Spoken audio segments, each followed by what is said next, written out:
omitido por el anime. Antes de iniciar con los acontecimientos del sexto episodio, la novela nos regala un relato acerca de los acontecimientos de la guerra entre la teocracia y el reino de los elfos, que en ese momento se estaba llevando a cabo. Entonces, como dije en un anterior video, la teocracia tenía bajo asedio a la capital del reino de los elfos.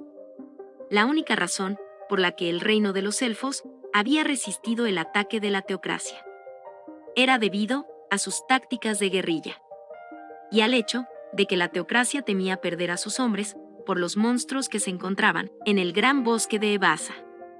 De esa manera, se había desacelerado el ataque de la teocracia. Entonces, la teocracia, para contrarrestar esta problemática, envió a la escritura del Holocausto, que se encontraban protegiendo las defensas de la nación, que era un grupo de élite especializado en asesinatos, guerra de guerrillas y contraterrorismo, generando que el avance de la teocracia comenzara a acelerar enormemente. Por otro lado, el rey de los elfos era el ser más fuerte del país y estaba obsesionado con procrear descendencia fuerte. Sobre todo, esperaba tener un hijo que lo pudiera superar. Entonces, para ese fin, había enviado a las mujeres que había embarazado y estaban embarazadas de él, también a otras mujeres candidatas a amantes, para que pelearan en las líneas delanteras de la batalla. De esa manera, el rey elfo esperaba que sus hijos se fortalecieran en tiempos de guerra, igualmente sus mujeres, para que pudieran engendrar hijos fuertes. Ya que hasta ese momento, el rey de los elfos se encontraba decepcionado de su propia descendencia, por no cumplir sus criterios. Entonces, es aquí cuando el rey de los elfos recuerda que en el pasado había engañado a cierta mujer humana, que era conocida como la Carta del Triunfo de la Teocracia, para luego capturarla. Después, el rey de los elfos encadenó a la mujer, para luego hacerle en sin respeto, en contra de su propia voluntad, terminando por embarazarla al final. Pero antes de que la mujer diera a luz, la escritura negra la pudo rescatar, noticia que enfureció bastante al rey elfo, debido a que le interesaba el hijo que había tenido con aquella mujer, porque el rey elfo creía que tenía el potencial para cumplir sus expectativas, para de esa manera poder iniciar su plan de conquistar el mundo con un ejército de sus hijos. Cabe resaltar que, según la novela, el rey de los elfos es tan poderoso que él mismo podría acabar fácilmente con el asedio de la teocracia. Pero no actúa en la batalla debido a que utiliza la guerra para fortalecer el potencial de sus hijos y su ejército, y también para poder descartar a los que eran inútiles. Por cierto, los ojos del rey elfo eran de distinto color. Bueno chicos, bienvenidos a las curiosidades y comparaciones del anime Overlord temporada 4 capítulo 6. Si les gustó el video, like, suscripción y comentario. Ustedes saben quién escribió el guión de este video, y empecemos con Número 1. Este sector defensivo de la ciudad enana se la conoce como la Gran Grieta, que era una grieta inmensa, de más de 60 kilómetros de largo y 120 metros de ancho, en su punto más estrecho. Su profundidad era desconocida, ni tampoco nadie había salido con vida de las dos expediciones para investigar su parte profunda. Durante mucho tiempo, esta barrera natural y última línea de defensa había protegido la ciudad capital del ataque de toda clase de monstruos que vinieran de Occidente e intentasen invadir, siempre y cuando se defendiera el puente colgante que cruzaba la Gran Grieta. Por cierto, los Wagoa eran una raza fuerte en contra de los ataques con armas, pero eran débiles en contra de ataques eléctricos. Debido a eso, los enanos habían abastecido la fortaleza con objetos mágicos que producían relámpagos. Y encima de eso, los Wagoa se encontraban armados, con flechas mágicas que producían daño adicional. Por otro lado, el número de enanos combatientes en esa fortaleza eran tan bajos que no podían solicitar refuerzos de otras partes. Y también existía la confusión de no saber qué puntos de la fortaleza estaban siendo invadidos. De todas formas, dentro de la fortaleza enana ya se estaban escuchando rumores de una invasión Wagoa, pero los altos mandos enanos no habían tomado en serio esas advertencias hasta el momento de la invasión. Número 2. Las puertas que protegían la fortaleza eran forjadas con una aleación entre mitril y oricalco. Por lo tanto, podían resistir el ataque de los Wagoa si cerraban las puertas. pero a cambio, tendrían que abandonar a sus compañeros enanos, que se encontraban combatiendo en la guarnición delantera. Por cierto, en este punto de la fortaleza había menos de 20 enanos combatientes, defendiendo las puertas. Y la capital enana poseía 100.000 habitantes no combatientes. Con respecto a los hechizos, el de bola de trueno era un hechizo de tercer nivel y el de lanza de trueno era un hechizo de segundo nivel. Sus conjuradores eran 3 de los magos más fuertes del país. Número 3. ¿Cómo fue que los Wagoa habían podido superar todas las líneas defensivas de los enanos, hasta arrinconarlos al Gran Cañón? Técnicamente, en este momento no se saben muchos detalles acerca de la invasión de los Wagoa, aparte de que los Wagoa habían encontrado una nueva ruta hacia el Gran Cañón. Pero se deduce que los enanos habían sido superados por 2 motivos. El primero es que los Wagoa habían planeado muy bien su invasión, actuando de manera coordinada y con rapidez, impidiéndole a los enanos actuar a tiempo para defenderse. También, los Wagoa habían podido cortar las líneas de comunicación de los enanos, impidiéndoles transmitir la información acerca de la invasión. El segundo es que en ciertas líneas defensivas, los Wagoa no habrían podido superarlas fácilmente solos. Por lo tanto, los Wagoa tuvieron que tener la ayuda de otra especie. En este caso se podría tratar de un dragón de escarcha, ya que la antigua capital de los enanos había sido tomada por 2 especies. La ciudad en general había sido tomada por los Wagoa, pero en el corazón de la ciudad, donde se encontraban los tesoros, había sido conquistada por dragones de escarcha. Entonces, aunque ambas especies no eran aliadas, pudieron haber colaborado en la invasión enana. Número 4. Originalmente había 4 ciudades enanas. Feobercanan, que había sido abandonada durante el ataque de los dioses demonios hace 200 años. Feoger, que era una ciudad al este, que era su ciudad capital actual. Feorraido, que era una ciudad al sur, que había sido abandonada hace muchos años, la ciudad donde fue Gondo. Y finalmente, Feotibás, una ciudad al oeste, que había sido destruida durante una batalla entre 2 dragones de escarcha. Por cierto, los lagartos de montar era un tipo de lagarto gigante, que medían 3 metros de largo. No eran una especie muy numerosa, y los enanos las usaban como monturas y también como bestias de carga para el trabajo del día a día. Número 5. Omitido por el anime. Ainz, para llegar a la capital enana, no se había trasladado bajo tierra, sino que tomó el camino por la superficie, para llegar en menos tiempo. El grupo se transportaba en las bestias mágicas de Aura, que eran seres bastante veloces, y también los protegían en contra de los monstruos. Y Gondo era quien los guiaba hacia una fortaleza de los enanos, que era utilizada para comunicarse con los humanos o las especies del exterior. Por cierto, Ainz planeaba acoger a los Wagoa, ya sea por las buenas o por las malas si se resistían. Pero Ainz quería tenerlos en su reino. Finalmente, Ainz había llegado a la entrada de la fortaleza enana en la capital. Número 6. El báculo de An-Soal-Gaon, que sostenía Ainz, era una mera copia del original, y no poseía ni una 10ª parte del poder del original. Entonces, al imbuir poder mágico al báculo, se suponía que tenía que emanar un resplandor rojo, era lo que Ainz deseaba. Pero debido a configuraciones del mismo báculo, su resplandor se volvió negro. Esto era debido a preferencias de los antiguos compañeros de Ainz, hecho que lo molestaba un poco, ya que no compartía ese mismo gusto visual. Por cierto, omitido por el anime, después de decir estas palabras, el jefe de los enanos prosiguió con explicar la situación acerca de la invasión sobre el reino enano. Obviamente, todo esto era bajo el contexto de que Ainz supuestamente conocía la situación actual del reino enano detalladamente. Pero la realidad era que Ainz no sabía absolutamente nada acerca de que los Wagoa ya habían comenzado a invadir el reino enano. Entonces, que el jefe militar enano le explicara los detalles de la situación fue un gran alivio para Ainz. Número 7. Los Wagoa estaban distribuidos en 8 clanes a través de la cordillera en las montañas Acellisia. Nombres que están plasmados en la imagen de este video. Entonces, esta raza era bastante numerosa, con aproximadamente 10.000 Wagoa por cada clan, y se regía por el código del más fuerte. En pocas palabras, el Wagoa más fuerte era el líder. Pero a pesar de que esta raza era numerosa, eran consideradas razas menores, porque prácticamente eran alimento de razas más fuertes. Por lo tanto, el mayor enemigo de los Wagoa no eran los enanos, sino otros Wagoa de su mismo clan, o de otros clanes, debido a la competencia por la comida, que en este caso serían los minerales.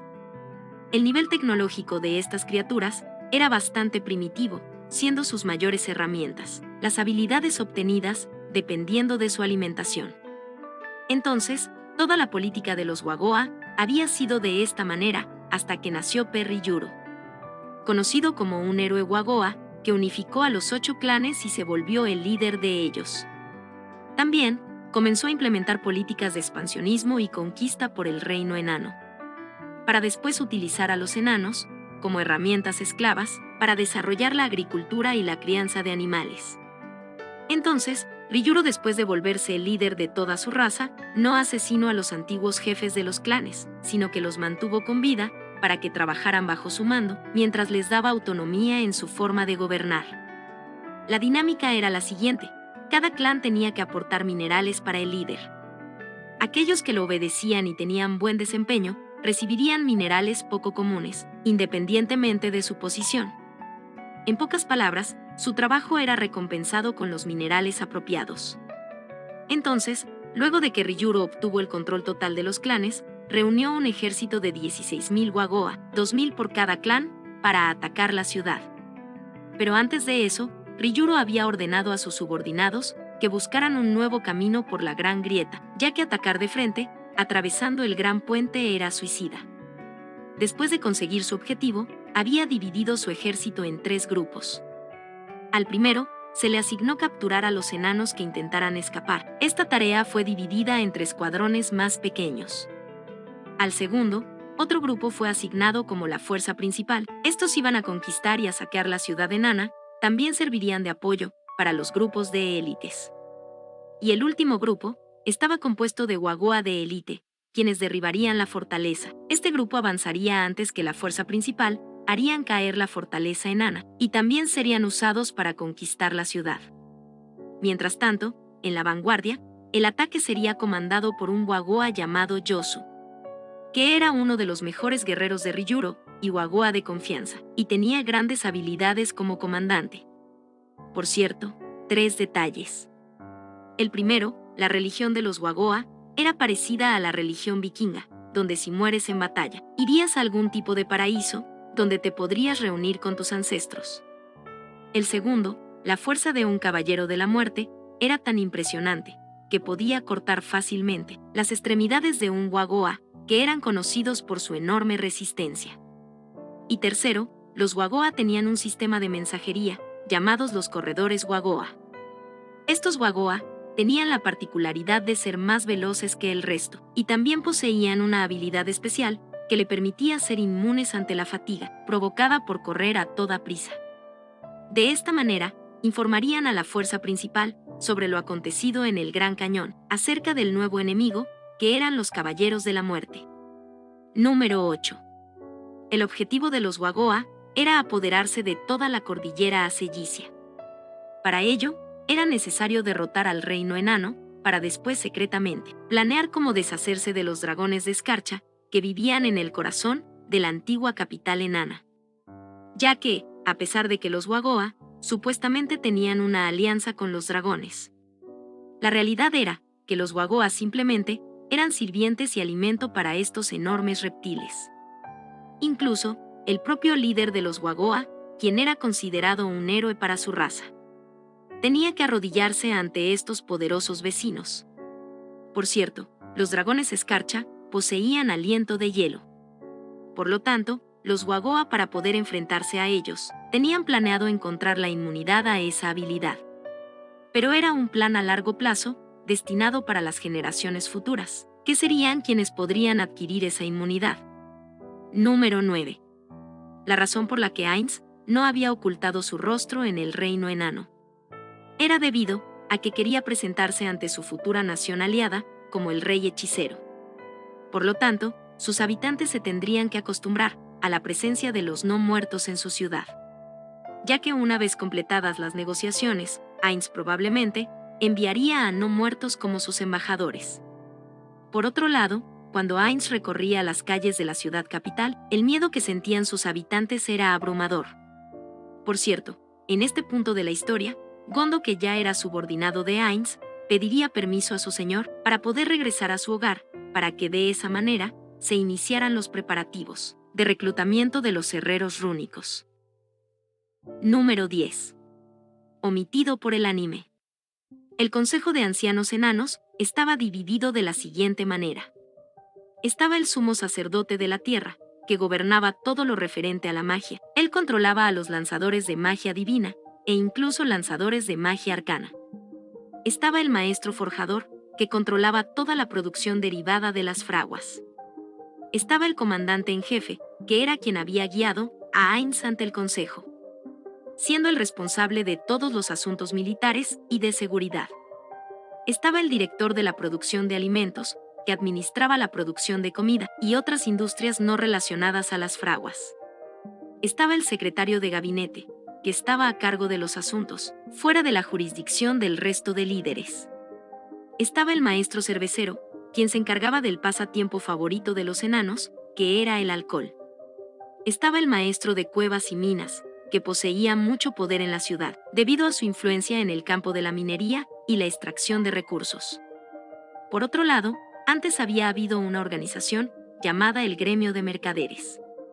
Pero debido a la falta de comerciantes y del comercio en general, el título de maestro del Gremio de Mercaderes era ahora una posición solo de nombre, a cargo de las relaciones exteriores.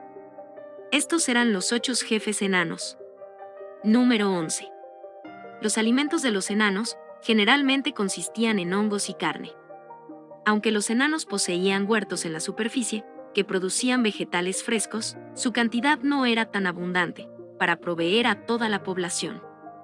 Por esa razón, Ainz, para ganarse el interés de los enanos, propuso comercializar con vegetales frescos y alcohol, que era su mayor debilidad, ya que eran productos esencialmente necesarios en el reino enano. Por otro lado, los enanos tenían problemas con su comercio, debido a que no podían cargar demasiada mercancía con ellos, ya que los caminos de las montañas a Celicia eran demasiado peligrosos. Además de que moverse en grupo llamaban la atención de los monstruos. Por otro lado, Ainz, al escuchar las problemáticas comerciales del reino enano, Ainz sonrió perversamente en su corazón, ya que los productos más básicos del reino hechicero se venderían bastante bien en el reino enano, convirtiendo al reino enano en un socio maravilloso. Número 12. Omitido por el anime. Los enanos obtendrían 3 beneficios adicionales por formar relaciones comerciales con el reino hechicero. El primero es que Ainz prepararía una ruta comercial entre ambos países utilizando seres no muertos, como si fueran monturas. Un ejemplo serían los devoradores de almas, que usualmente jalan los carruajes en el reino hechicero. La razón de esto es que con estas monturas, los enanos podrían aumentar su carga de productos y transportarse con mayor velocidad, aparte de también garantizar una gran protección en el transporte hacia el reino hechicero en contra de enemigos. El segundo beneficio era que los enanos podrían alquilar mano de obra de no muertos para que pudieran excavar las minas.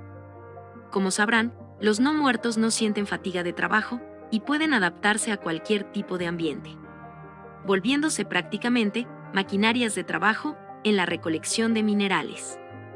El tercer beneficio, aunque esta fue una petición del comandante militar, era que el reino enano también podía alquilar el poder militar del reino hechicero. Esto era debido a que el comandante militar había observado de primera mano el poder del reino hechicero.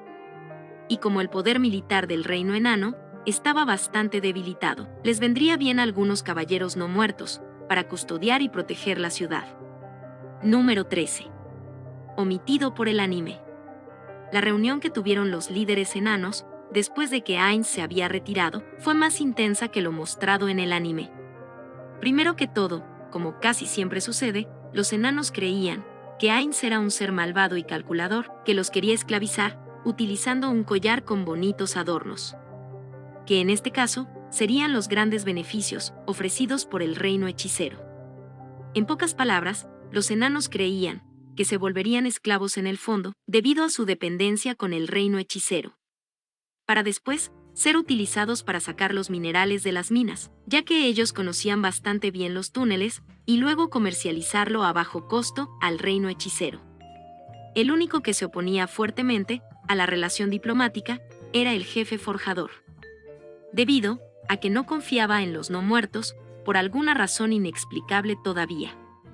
Pero la realidad es que los enanos no tenían opción. Si no tomaban la ayuda del rey hechicero, serían destruidos por los Wagoa. Bueno, al final las cosas se decidieron a votación, donde la mayoría decidió realizar las relaciones diplomáticas con el reino hechicero. Luego, decidieron llamar al rey hechicero. Finalmente, antes de terminar la conversación, Ainz le pidió a los enanos que le prepararan una armadura mágica a Sariusu como regalo por el nacimiento de su hijo y para que tuviera la oportunidad de procrear más. Y Ainz le había pedido la petición a los enanos, ya que Nazarik no tenía la capacidad de realizar encantamientos mágicos. Pero esa era información confidencial. Otro detalle es que, para la creación de la armadura de Sariusu, se utilizaría un metal desconocido que Ainz le había entregado al maestro forjador. Por último, si Ainz descubría que los enanos poseían minerales prismáticos, inmediatamente finalizaría las conversaciones y los esclavizaría en ese instante. Número 14. Omitido por el anime. Ainz le había dado a Gondo un delicioso vino para que pudiera atraer a los herreros rúnicos en su hogar, con la promesa de darles una botella después de terminar la reunión. Aunque Gondo no estaba de acuerdo de reunir a sus colegas artesanos, utilizando ese tipo de trucos baratos, aunque se tratara del método más rápido y efectivo. Por el contrario, quería reunir a sus compañeros, motivando su orgullo de artesanos para hacer que se reunieran. Por otro lado, los herreros rúnicos se encontraban en una situación desesperada, ya que habían perdido la esperanza de dar a conocer su trabajo y sus logros de generaciones como herreros rúnicos. Además de estar sumidos en la negatividad, los herreros rúnicos se habían sumido en el abandono, donde ya no practicaban su oficio mientras vivían su día a día en una existencia sin esperanzas ni sueños. Ese era el estilo de vida de los herreros rúnicos del reino enano en ese momento. Hasta que Ainz había llegado para reavivar las esperanzas en la herrería rúnica. Por cierto, al terminar la conversación, de haber motivado a los herreros rúnicos, Ainz había entregado la espada a uno de los herreros de mayor edad, que era considerado como un genio en la herrería rúnica, solo por debajo del padre de Gondo. Y este personaje tenía mucha influencia entre los herreros rúnicos. Número 15. Hablemos sobre la herrería rúnica y su conflicto con los encantamientos mágicos. Las runas son caracteres imbuidos con mana. Debido a eso, las runas grabadas y los encantamientos se repelen mutuamente. Por lo tanto, si un poderoso lanzador de magia intentara añadir un encantamiento a un arma rúnica, causaría que las runas se distorsionen. Por otro lado, la supuesta espada rúnica no era realmente un arma rúnica, sino que simplemente era un objeto de Yggdrasil que fue decorado de esa manera. En pocas palabras, Ainz había estafado a los herreros rúnicos con un objeto al parecer falso, para que tuvieran una misión prácticamente imposible, ya que máximo, los mayores genios rúnicos únicamente habían podido imbuir 5 runas en un objeto. Ahora imagínense crear un arma con 20 runas, como las que tenía al parecer esa espada. Finalmente, los enanos rúnicos le habían advertido al rey hechicero, que se dirigía de camino a su antigua capital, que tuviera cuidado con los 3 obstáculos de la muerte. Además del dragón escarcha, quien había sido el conquistador de su antigua capital. Número 16. 3 detalles. El primero, Ainz en el futuro, investigaría el fondo de la Gran Grieta para averiguar si había minerales raros o alguna mazmorra sin descubrir que pudiera obtener objetos raros. El segundo, Ainz le había puesto restricciones a Saltear en el uso de sus poderes ante los enemigos, debido a que era la mejor manera de combatir a supuestos enemigos poderosos que Ainz creía que había en ese lugar. Y tercero, después de que Ainz se había marchado del reino de los enanos. Los líderes enanos se sintieron felices, ya que tener a un no muerto caminando por las calles de su ciudad era demasiado aterrador para los enanos, ya que no sabían en qué momento un no muerto podría exterminarlos. Así que decidieron celebrar la partida del rey hechicero, emborrachándose con alcohol. Por otro lado, Ainz le había entregado un metal extraño al maestro forjador, y desde ese momento, el maestro forjador se había encerrado en su fragua personal, sin que nadie supiera en qué proyecto estaba trabajando, es más, muchos estaban preocupados por ello. Esto también sirvió para aliviar la resistencia del maestro forjador en realizar relaciones diplomáticas con el reino hechicero. Número 17. El trabajo secreto del maestro forjador. Desde que Ainz le había entregado ese material extraño, el maestro forjador se había encerrado en su taller privado. En ese momento, absolutamente nadie podía molestarlo en su taller privado, ni siquiera sus discípulos. Hasta que un amigo suyo, perteneciente al Consejo de Enanos, lo había ido a buscar, por dos razones. La primera, este amigo tenía que avisarle al maestro forjador que al día siguiente habría una reunión del consejo. Y segundo, también se encontraba preocupado por el extraño comportamiento del maestro forjador. Entonces, el amigo del maestro había entrado al taller y observó al maestro forjador, observando como una estatua un crisol calentándose. Por su parte, el maestro forjador había despertado de ese trance de concentración en el que se encontraba cuando notó la presencia de su amigo. Luego, el maestro forjador saca el metal extraño del crisol para después descubrir que, a pesar de dejarlo en la máxima temperatura por todo un día, el metal extraño todavía se encontraba completamente frío, sin ni siquiera mostrar algún rastro de fundición en el metal. Ante tal hecho, ambos enanos quedaron incrédulos ante semejante resultado imposible de creer. Por otro lado, el maestro forjador se encontraba desesperado ante tal situación, ya que esto superaba por completo la capacidad de un ser que se consideraba un genio y que supuestamente había dominado el arte de la forja. Por cierto, cabe aclarar que aparte del material extraño, Ainz también le había entregado al maestro forjador una espada hecha con el mismo material. Entonces, lo único que podía dañar este material era únicamente la espada, que fue hecha con el mismo tipo.